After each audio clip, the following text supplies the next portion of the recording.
please welcome our moderator, Todd Womack from Barely Political, and of course, BJ Novak. Hi, everybody. How you guys doing? How about another hand for our friend who's visiting us? Thank you. Yes. All right, so BJ. Yeah. An afternoon with BJ Novak. Yeah. Look at all these dedicated Googlers missing the board of directors meeting just to see you. I understand you have a choice in presentations today, and I thank you for choosing this one. You chose wisely. Yeah. You actually played a Google employee. What if this is a trick and everyone who came to this is fired? Be a great prank. Yeah. Yeah. For you. Yeah. So what do you got going on? What are you doing in New York, first of all? I came here to visit the company Google. Massive search engine. Massive search engine. Yeah. I don't know if you know, I played a Google employee in a movie. I was about to say that. Did you do Yeah. any research? Yes, for years. I used the search engine. I used the email, the maps. I got very deep into it so I could really understand the mindset of someone for whom Google is a central part of their life. See, he cares. Yeah. He did the research, did the work. So tell us about the book. Well, this book, the reason I'm here in general in New York this week is for the paperback launch of this book, One More Thing, Stories and Other Stories, which is a collection of 64 short stories of very different lengths and topics, and sometimes tones and always themes, that really are meant to be, in my opinion, a book of fiction for the social media age, in a way. This is for a generation that I include myself in, where we can click around and flip around and find different things that we're in the mood for at any moment. And I wanted a book that felt like that too, that you could flip through it and visually see, this looks short, this looks sweet, this looks involving, this looks crazy, this has a lot of swears in it, this one is more innocent. My mind was working in a very jagged way when I had just left the office, and my mind was flooded with all these ideas. And I thought it would be great if I could pull it off to write a jagged book. So they're all comedic, but they are expressive. They're expressive of different feelings and moods as well as different topics. Right, yeah, and there's some that are just sweet and sad, and they're all pretty funny. And I read the ones I read. I didn't have time to read the whole book since Monday, but since I got the book. But I'm going to read a couple of these titles of the stories in here, just because the titles themselves are pretty funny. The Something by John Grisham. I thought that was pretty good. That's a story in which author John Grisham wakes up and sees a full-page ad in the New York Times congratulating him from his publisher Random House on his book called The Something. And it turns out he had just mailed in a manuscript with that as a placeholder title, and they had never checked it. And it becomes a meditation on perfectionism. You know, the book's number1. Everyone loves it. They think The Something is a cool title. And does he let it go, or do heads roll at Random House? Right. Yeah, you tell me the title. I'll tell you. His follow-up is working title, right? Here we go. The Man Who Posted Pictures of Everything He Ate. That's quite good. That's so short I could even read it later if you want. That's one of those. That's what I was gonna say. If you want to do a perfect little for bit of that. this room, yeah. All right. Would you guys like to hear that later? Huh? All right. Then that shall be done. We get their wishes here. Johnny Depp, Fate, and the Double-Decker Hollywood Tour Bus. That's a story. Some of these stories these are have fiction. These are all fiction. Yeah. I should have made that more clear, maybe. Yeah. It says on the back. Yeah, that's one in which Johnny Depp faces an existential crisis while riding a motorcycle alongside a Hollywood tour bus that recognizes him, and he feels more and more compelled to show off for the tour bus, and it goes to a real extreme of fate and legacy, and it ends, as many of the stories do, not many, as several of the stories do, with a discussion question. Right, which you have in the back. I have more for discussion questions in the back. Yeah, discussion questions. Yeah, I figured I'd just jump the gun and make the sort of academic version of the book for when it's a classic taught in schools. I just save everyone the trouble. Yeah, that'll go well in this crowd. Wikipedia Brown in the case of the missing bicycle. Wikipedia Brown is a detective, a child detective. He's not perfect. He never said he was, but he works fast and he works for free. Confucius at Home. Confucius at Home is about the philosopher Confucius, who has a scribe with him at all times, and everything that he says, the scribe takes for wisdom. And sometimes that annoys Confucius, and sometimes he thinks, well, that does sound pretty good. That's another one I'd be happy to read. It's a very short one. Great. Hey, rabbits. Hey, Rabbits is an abstract one. Did I say that wrong? No, you said it There's perfectly. like 5, I said it wrong. There's 5 Y's in there. Yeah. Hey, Rabbits is a very abstract and short one about a man who, sort of a parable about commitment.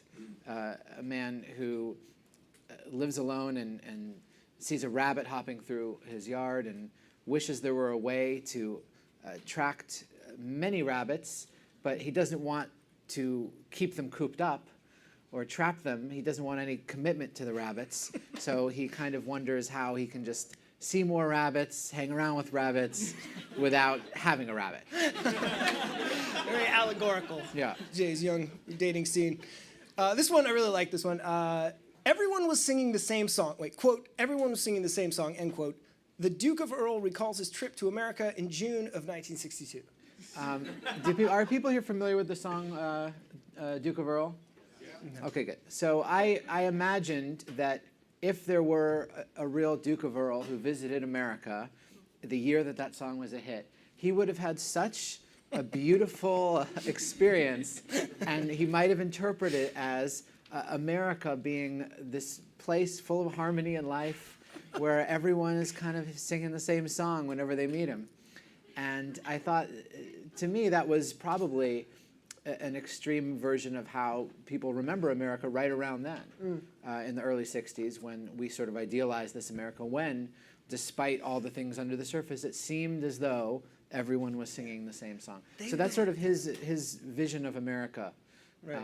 They will a cappella a song about you. Yeah. About anyone. But he doesn't. They never sing his part. 'Cause it's They're just kind of. They can't help it. If you met the Duke of Earl, he'd be like, like you just. Everyone kind of hums, and they're all so happy to see him. They're like, "You're really the Duke of Earl." They're just so excited. So I read that you these were the things that you couldn't. You had a bunch of ideas in the writers' room of the office. Yeah.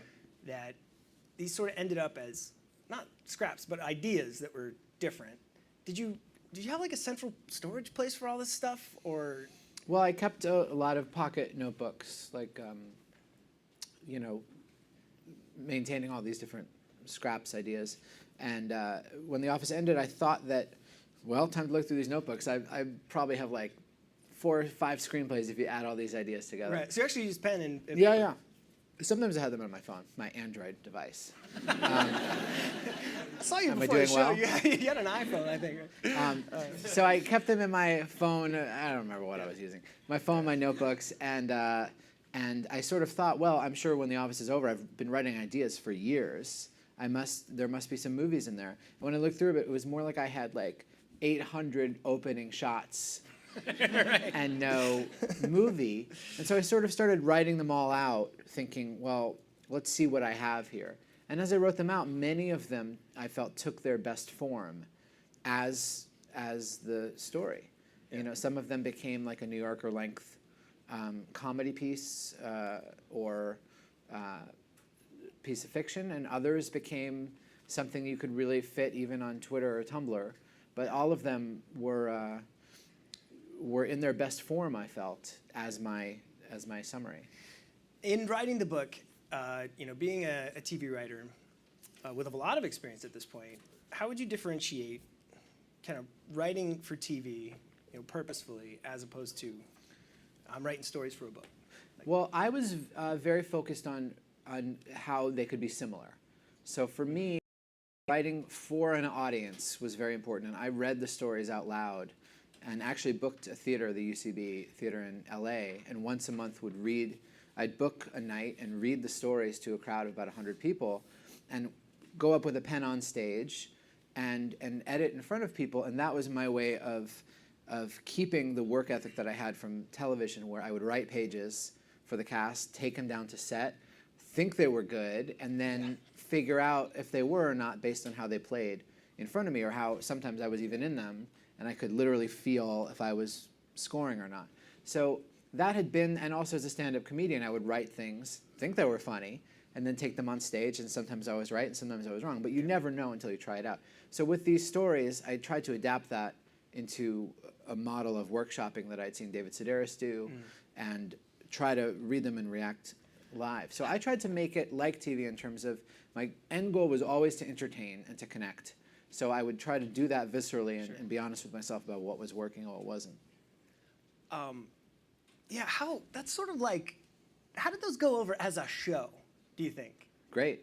Yeah? Yeah. Did you, because it kind of sounds like you I can see your getting them to- skepticism, yeah. No, See, I'm just very imagining- attuned to an audience. I'm just imagining it's sort of like, hey, come and watch me work for an hour down at the UCB. I mean, how did you like actually? Well, I had done a lot of you know- shows as a stand-up, including at the UCB. So I think people knew, you know, they weren't focused on exactly what it would be. They saw my name. They had seen me there before. It said I was doing, I called it uncollected stories. So they figured it would be something comedic. Right. You know, it wasn't like I booked a Broadway theater or something. So by the time I got there, and I think you could see that I was wearing my heart on my sleeve in terms of how much I cared about the stories, but the stories are funny stories. So, and I'm not like a masochist. Like, I read the stories that I thought would be most entertaining. Yeah. So yeah, I really, but I'd seen Sedaris do it so well that I really wanted to make a live reading an evening of entertainment and tell stories between them and really act out the different roles. Yeah. So, do you have a favorite story or two in the book? They're all my favorite. Oh God, I sound like such a lame parent. I'm very relieved though, because as I wrote the book, I was constantly swapping stories in and out, and I would change my mind at the last minute about what was good and what wasn't. So I was very happy in the end that a year later, I really do love each one. And I inadvertently, whenever anyone tells me their favorite story, I say, that's my favorite. And I mean it every time. Because as I wrote that story, I was in the mindset of this is my favorite thing I've ever thought of.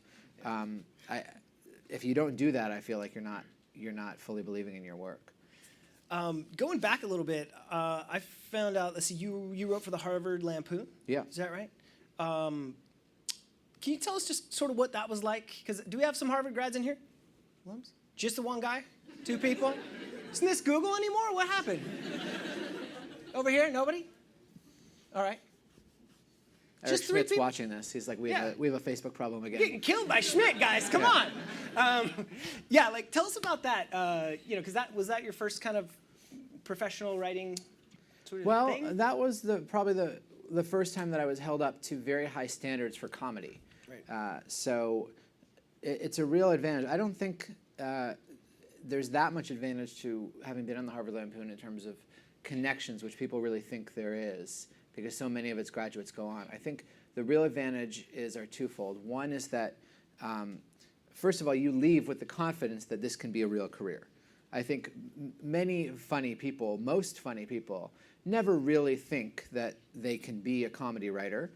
And even if they do wonder about it sometimes, they certainly don't think that after a year or 2 of unemployment and failure in trying to be a comedy writer. But a Harvard Lampoon graduate has seen it happen, so they get out there and they write script after script and meeting after meeting, and they're confident enough to persevere to the point where it actually starts working.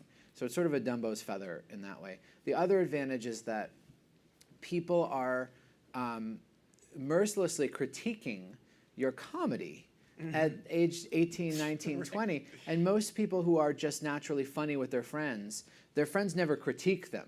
They're never like, that story started out great, then I knew where you were going. Yeah. It ended strong, but I thought the second to last joke fell kind of flat because it was the same as the first joke. Like, no friend ever says that. So here you're actually, wow, you're held up to that kind of standard, and you get trained a little bit. Yeah, right on. A lot of SNL writers do come out of there, right? Yeah. Like a crazy proportion. Yeah. I don't know about the exact proportion, but I know a lot do. It's 54%. Actually. Oh, wow. I'm just kidding. You guys, that is not, everyone on a laptop I is just like... made that up. I just made that up. So take me through, so you're writing for the Harvard Lampoon. Yeah. Like, you got on The Office very quickly, but you had a writing credit before that, right? I did write for a show. Does anyone remember a show on the CW called, actually no, then it was the WB. Does anyone remember a show called Raising Dad? Some embarrassed anonymous murmurs. Yeah, that's how I feel about it too.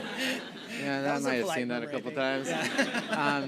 It was a show starring Bob Saget and he's great. And his 2 teenage daughters who now are quite successful, Kat Dennings and Brie Larson, both of whom have great acting careers. Oh, wow. So I was 21. I had put up a show at Harvard called The BJ Show. It was not, yeah, anyway. Yeah. And I had traded on the Harvard name pretty shamelessly. I wrote a letter cold to Bob Saget, and I said, the Harvard Lampoon would like to honor you, give you some award. Basically, they let me give anyone an award if you're on staff. And, yeah, sure, give them an award. Like, how much is the trophy? I was like, you're a comedian of the century or something. And would you like to come and receive your honor? And also, there's this show called The BJ Show, funny coincidence, that I'd love to have you in. And so he was very flattered and happy to have Harvard on his resume. So he said, sure. So he came out.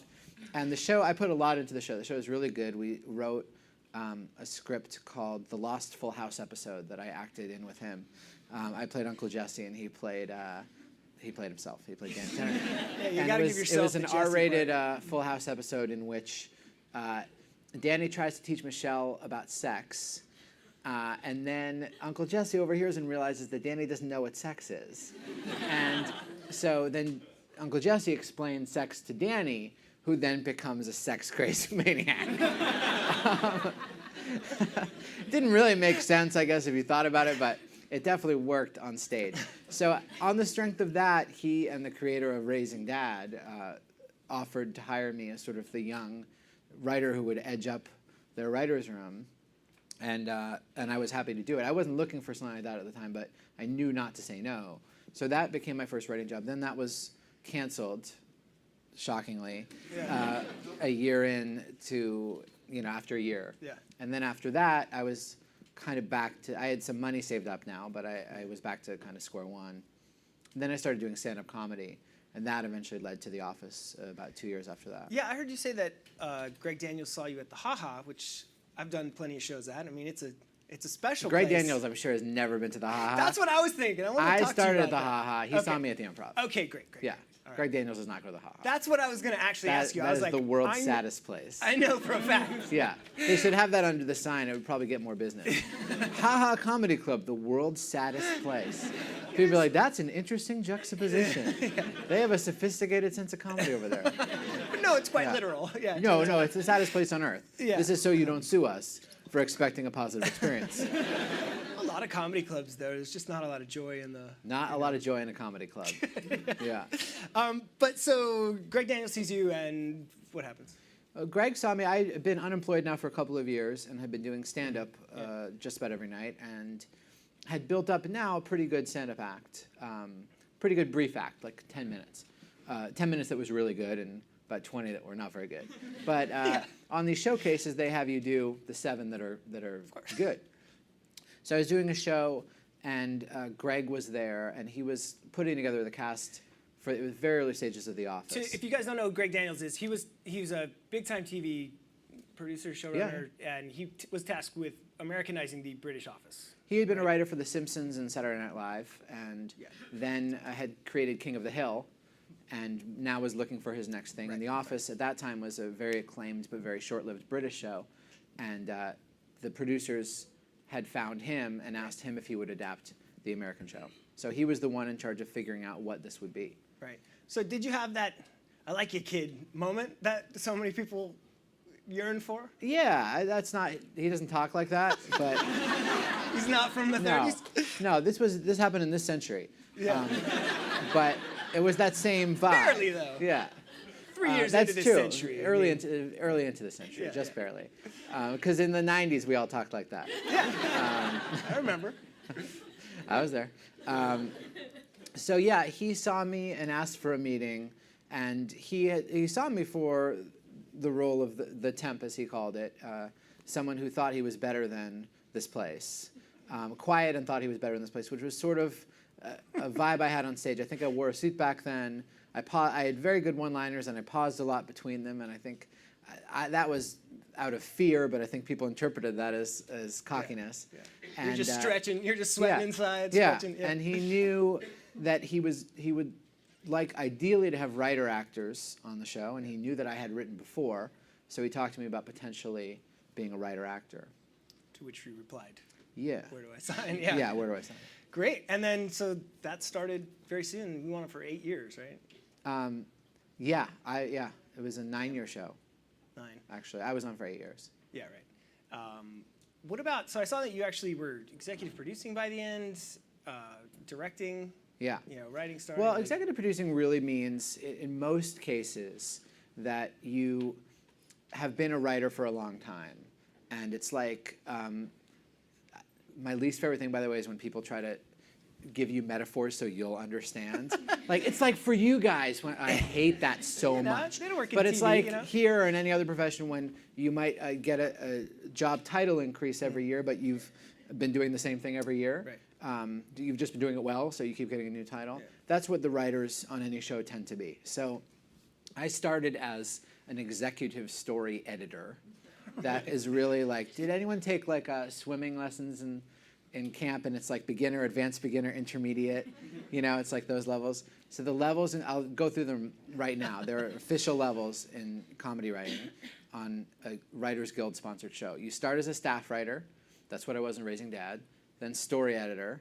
Then executive story editor. I'm not making this up. Then co-producer. Then producer. There can be many producers, though. And sometimes there's only one co-producer and several producers. I'm not making this up. Staff writer, story editor, executive story editor, co-producer, producer, supervising producer, co-executive producer, executive producer. So it Congratulations, just you've been means all I the way to the top. made it to the final level of Scientology, basically. Great. Yeah. I met L. Ron Hubbard. Congratulations. Thank you. I can feel it in your hand when you shook. Yeah, right. And there are 2 microphones. If y'all want to start, if anyone has a question, go ahead and step up, and we'll, grab you when you come up. But feel free to also do that. Really quickly, do you want to? So we're going to take some questions. Sure. You are going to do a little signing afterward. Uh-huh. Would you like to read some of the book now? Sure. What story would you like to read? I can read maybe the more internet age ones, because we're here. Whatever you want. Can read The Man Who Took Pictures of posted pictures of everything he ate. Very brief story. The sound effect is part Somebody's of the just story. going to complete the drywall back there Yeah. as we go. So again, some of these are 20 pages and some of them are half a page. This one is closer to the latter. This is called The Man Who Posted Pictures of Everything He Ate. Once there was a man who posted pictures online of most of the things he ate. He put up pictures of most of his meals and some of his snacks with little captions. Yum! I made this myself. It's the spot. Salty. I'm gonna regret this tomorrow. Yum! And plenty of times, most of the time, he simply let the pictures speak for themselves. The 16, then 15, then 16, then 14 people who followed him made fun of him for it mercilessly. Why do you post pictures of your food? We don't give a what you ate. In the book, the swears are not bleeped out, but this person in the thread bleeped it out. Just explaining. You can verify that. The more they teased him, the more he did it. And the more he did it, the more they teased him. Why do you always post pics of your food? He did it because it made him feel like he was eating his meals with more people. It was the same reason he liked the teasing. Sad, sweet, funny. Yeah. You said I'll it read yourself. the other one I mentioned too, Okay. Wikipedia Brown. See if I can find it. There we go. I read that one. I enjoyed that one. Thank quite a you. bit. This is called Wikipedia Brown and the Case of the Missing Bicycle. It was a quiet Sunday. Wikipedia Brown was sipping lemonade with his friend Sally when all of a sudden their classmate Joey ran in, out of breath. "Help," said Joey. "Someone stole my bike. I left it outside the library this morning." Who stole it? The modern-day chain bicycle was patented in Germany in 1817, said Wikipedia Brown. 10-speed bikes became popular in the United States in the 1970s. Carrot Top uses a bicycle as a prop in his popular mainstream comedy act. Ooh, Carrot Top, said Joey. Whatever happened to that guy? Carrot Top was born Scott Thompson in Big Bear City, California in 1965, said Wikipedia Brown.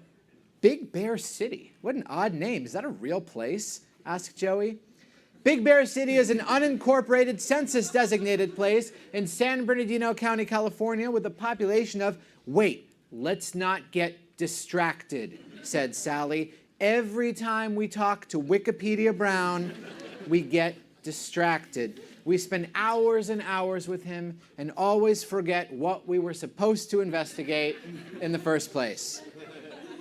Yes, good point, said Joey. We have to find my bike. Sally, do you have any ideas? Sally is a bad detective and a well-known slut, said Wikipedia Brown. Citation needed.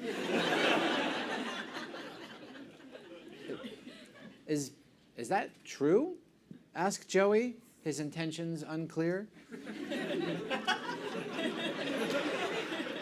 No, said Sally, fuming with anger. I don't know who told him that. It could have been anyone. Literally anyone. The government caused 9/11, said Wikipedia Brown suddenly for no reason. Sally pulled Wikipedia Brown aside. Are you sure you're okay, Wikipedia? I'm not perfect, said Wikipedia Brown. I never said I was, but I work fast and I work for free, and that's all anyone seems to care about these days. Plus, I'm getting better by the second, and it's all thanks to people like you. Sally smiled. She liked being part of Wikipedia's process. Okay, Wikipedia, said Sally, but I have a question for you, Joey. You say you left your bike outside the library this morning. It's Sunday morning. The library's closed. Wikipedia Brown stood up with a start. Barack Obama is the father of Miley Cyrus's baby, announced Wikipedia Brown. This story is under review. Thank you.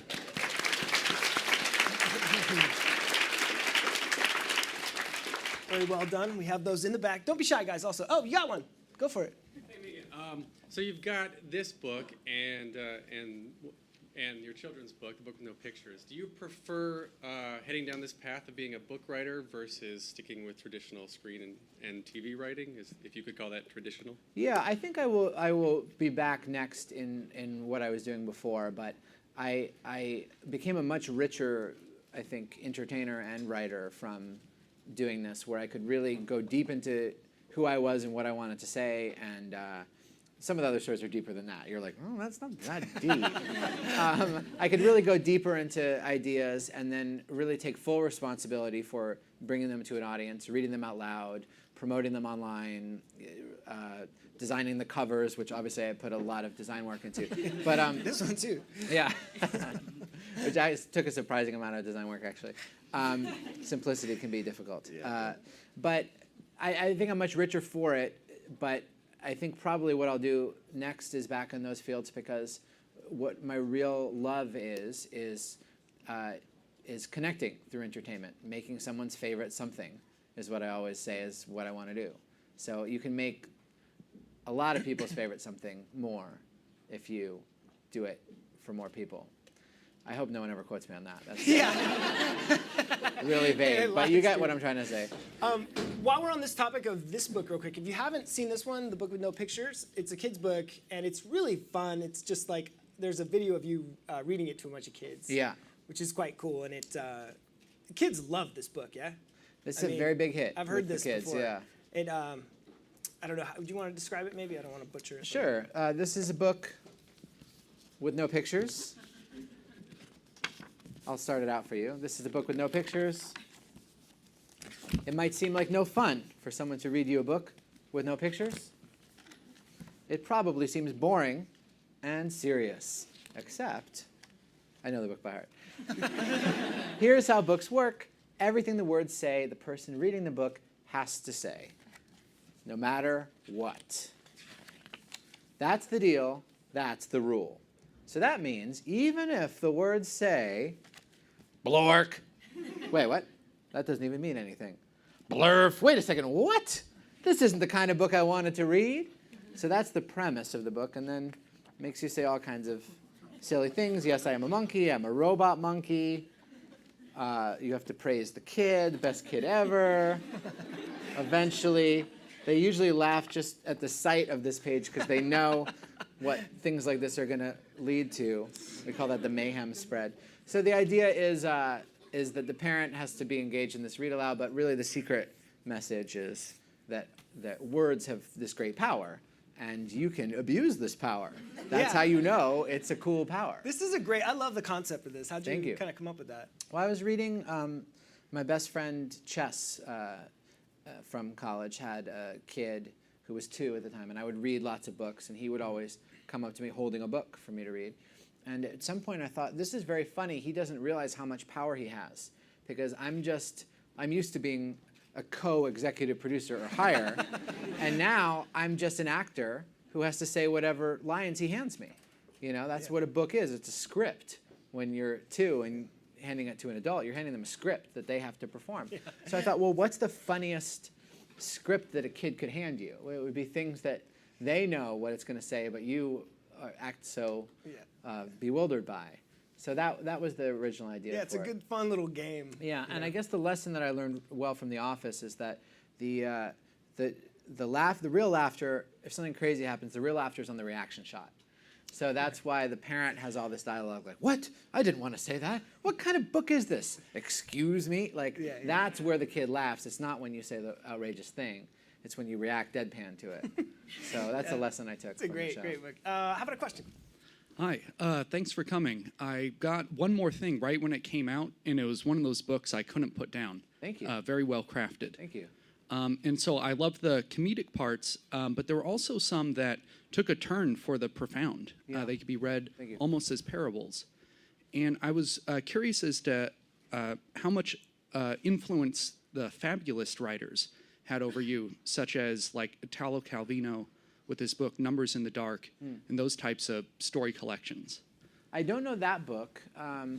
I was a literature student in school and read a lot of magical realism and was drawn in my free time to stuff by George Saunders, Richard Brautigan, Philip K. Dick sometimes. I mean, people that are, whether the last name is more cerebral in terms of his concepts, but they were actually very emotional too.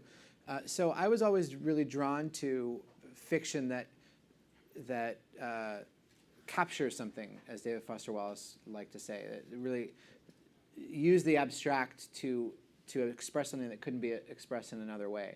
So I was very drawn to that, and often when I started with these stories, each one started with an idea that made me laugh.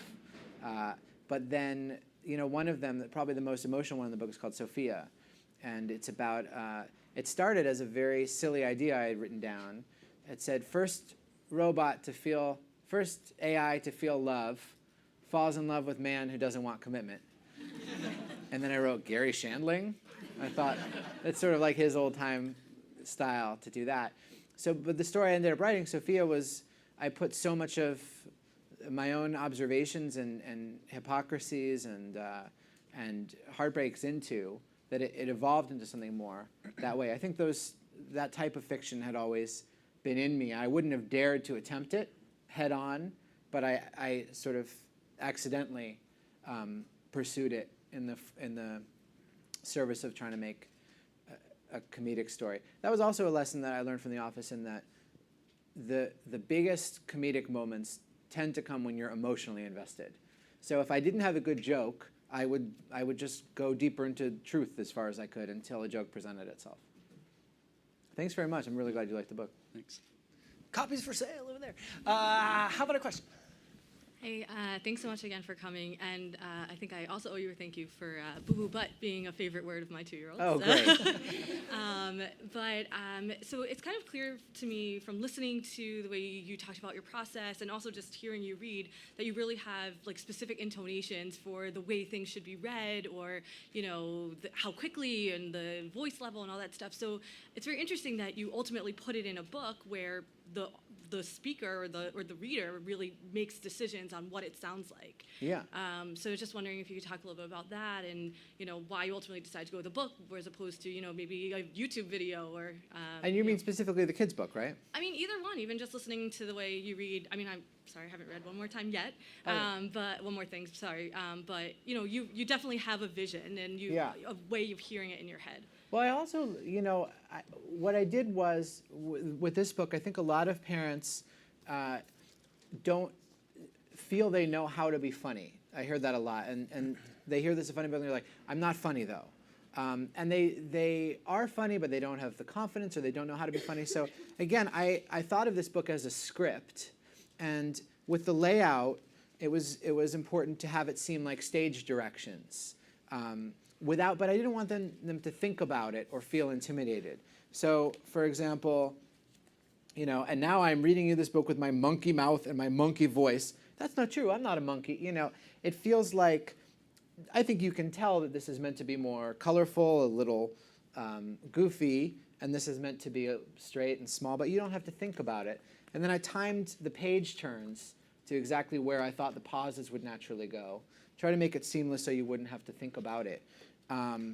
That said, there's a little song in there, and I was reading it for my best friend's son, Bruce, after it was done, and Chess, my friend, warned me, by the way, we do the song differently in our house.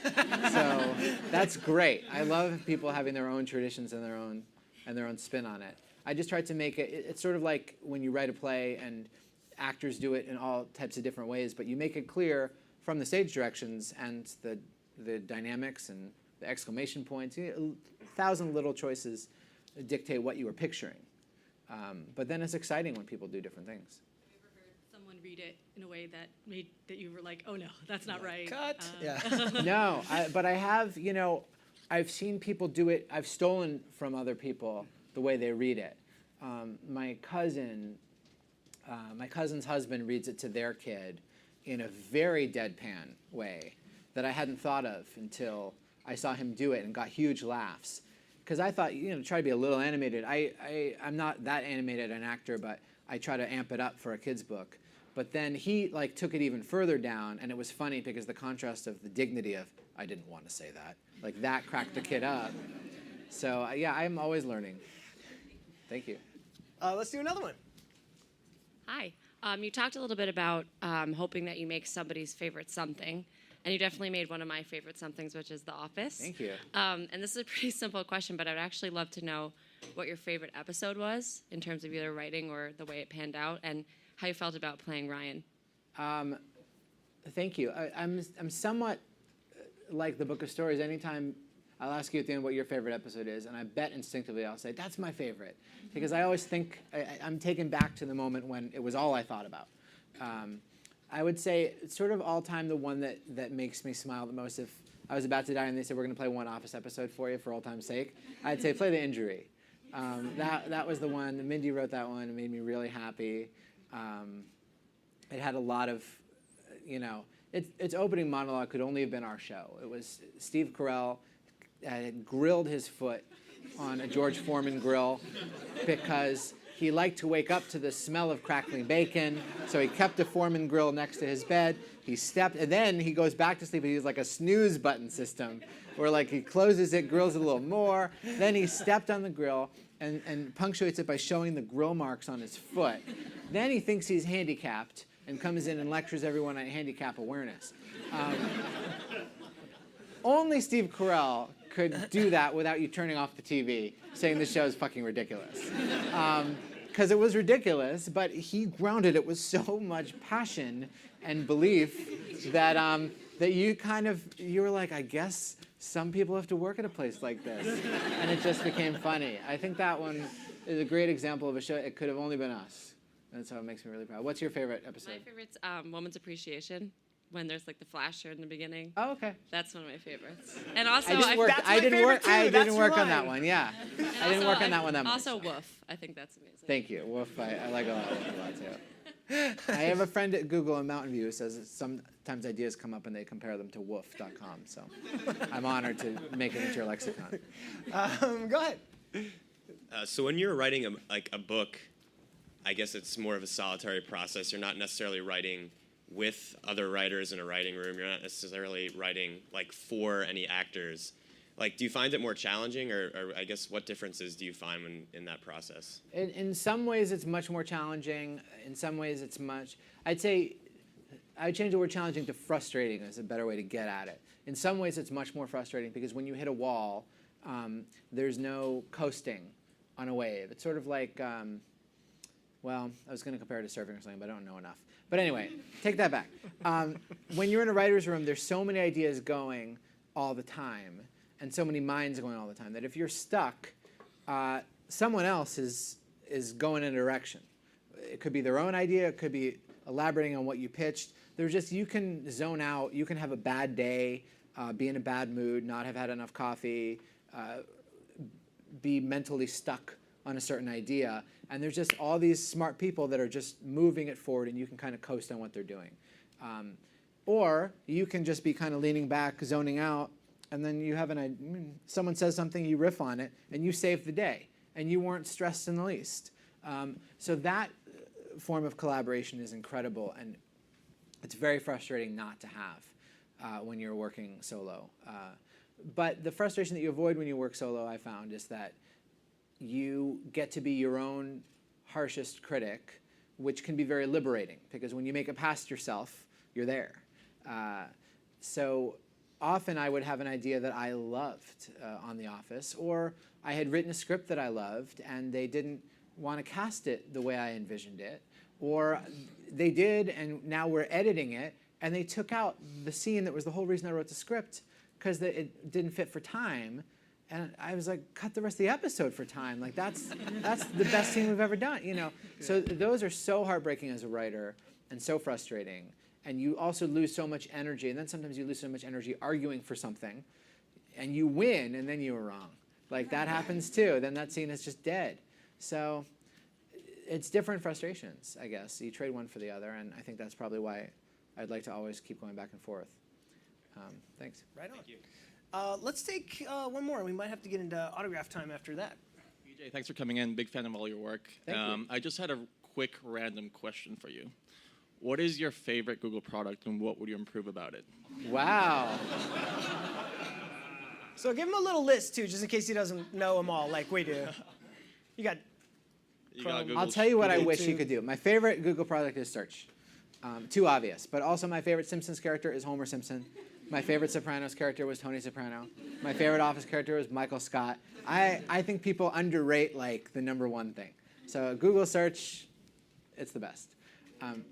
What's that? What would you improve about it? About that? I think you should probably have better pictures of me show up when you Google my name.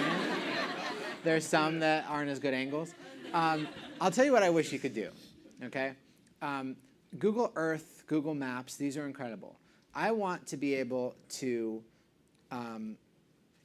maybe sober, maybe not, have on my screen, like it's Grand Theft Auto or something, sort of point of view of the environment. I don't know, Maps Earth, you figure that part out. And I'd like to be able to, like, take a road trip across the country or through the air and just, like, let's go to fucking Austin right now. Like, what would it be like? What streets would we take? Let's go at 400 miles an hour. Let's fly. Let's, like, go to, you know, Uzbekistan. Like, let's just kind of, and just, like, sort of virtual reality using your maps and Earth. I would do that all night. Thanks so much. Thank you. Get on that, bro. You got to get on that. Yeah.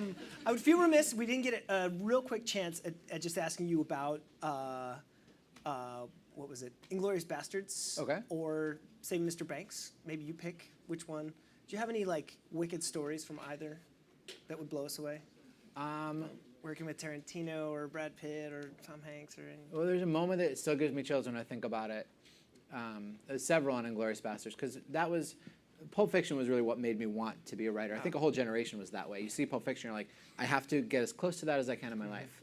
It was the first time being a writer felt sort of like being a rock star to me, when I saw this person, Quentin Tarantino, had made this thing, and it was so fucking cool. So there was a moment I always remember. There was a close-up on me in the veterinary scene. I don't think they used it or most of that scene, actually, in the end. But I just remember Quentin with a like a viewfinder, just like lining it up on me. And, oh my God, what a moment that was! Sort of the big time. God. So that was pretty profound, I would say. Yeah, acting. You had some You had a good scene where you were bound with. Was that with Brad Pitt? Yeah. What's he like to work with? Uh, Because he just seems like the coolest guy ever, I guess. Yeah, no, he's really cool. No, yeah, there was a scene we both had bags over our heads, and then they pull them off. Yeah. And when we shot that, for some reason, you know, you just think weird things at times. I was like, oh, Mindy Kaling is gonna love this shot. Like me and Brad Pitt, like coming out of the bags. I don't know, just like this is her kind of moment. She just loves that, like fuck yeah, like alpha movie star moment. Yeah. Yeah. It's just every day. Yeah. Guys, please give a round of applause for BJ for coming down. Thank you, Mr. Todd. Thank you.